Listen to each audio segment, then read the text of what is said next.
অনেকেই বলা ইতিমধ্যে শুরু করে দিয়েছেন যে এটি নিশ্চিতভাবেই ভোট বানচালের ষড়যন্ত্র।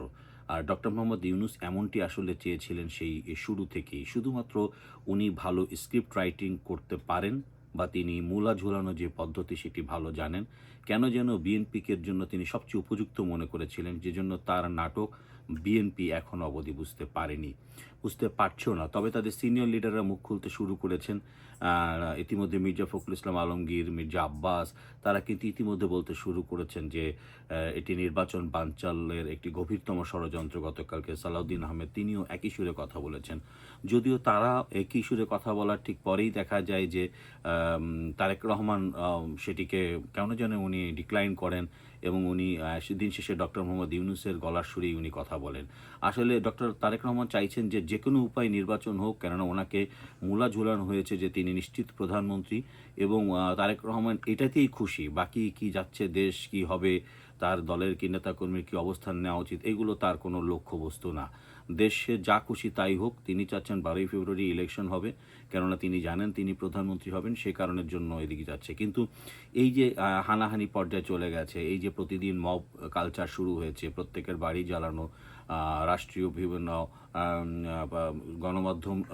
গণমাধ্যম জ্বালানো, আমরা দেখেছি যে বিভিন্ন সাংস্কৃতিক কেন্দ্র, ছায়ানট, উদীচীর মতো কেন্দ্র জ্বালিয়ে দেওয়া। ইতিমধ্যে আমরা দেখেছি যে শিবিরের একজন নেতা তিনি বলছেন দেশে কোনো বাম থাকবে না, দেশে কোনো সুশীল থাকবে না, দেশে কোনো প্রগতিশীল থাকবে না, দেশে কোনো সাংস্কৃতিক মনা থাকবে না। অর্থাৎ কী ধরনের ভয়ঙ্কর হুঙ্কার ইতিমধ্যে দিয়েছে। আমরা যদি প্রথম আলো ভাঙে সেদিন কিন্তু বারবার একথা শুনতে শিখেছি যে বিপ্লবী সরকার কথা বলছে। তাহলে কি তারা এটিকে বিপ্লবী সরকারের দিকে টার্ন নিতে যাচ্ছে?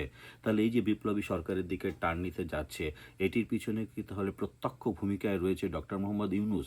তিনি কি চাইছেন যে এই বিপ্লবী সরকার যেটিতে থাকবেন, এইসব তাদের যে মেটিকুলাস ডিজাইনারদের সামনে দিয়ে অংশ, সেটিতেও তিনি এক ধরনের নেতৃত্ব দিবেন? নাকি এই মাহফুজ আলম যারা তারা মিলে, এই ইয়াং ছেলেরা তারা নির্বাচনী মাঠে গিয়ে দেখেছে যে তাদের নির্বাচনী মাঠ শূন্য, তাদেরকে কোনো জনগণই কিন্তু কাছে টেনে নেয়নি, এমন আমরা অনেক খবরই পেয়েছি। হান্নান মাসুদ তার এলাকায় কিন্তু এক ধরনের অবাঞ্ছিত অবস্থায় রয়েছেন। ঠিক যেমনটি রয়েছেন হাসনাত আবদুল্লাহ কিন্তু যেতে পারছেন না। নাসিরুদ্দিন পাটোয়ারি তার এলাকায় নিষিদ্ধ।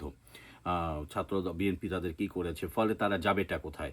যে কারণের জন্যই তারা কি মরণপণ আরেকটি চেষ্টা করছে যে এই যে ওসমান হাদির মৃত্যুকে ঘিরে তারা বিপ্লবী সরকারের দিকে টার্ন করার একটি যে ষড়যন্ত্র, এবং তাদেরকে পেছন থেকে তাহলে কারা ইন্ধন দিচ্ছে?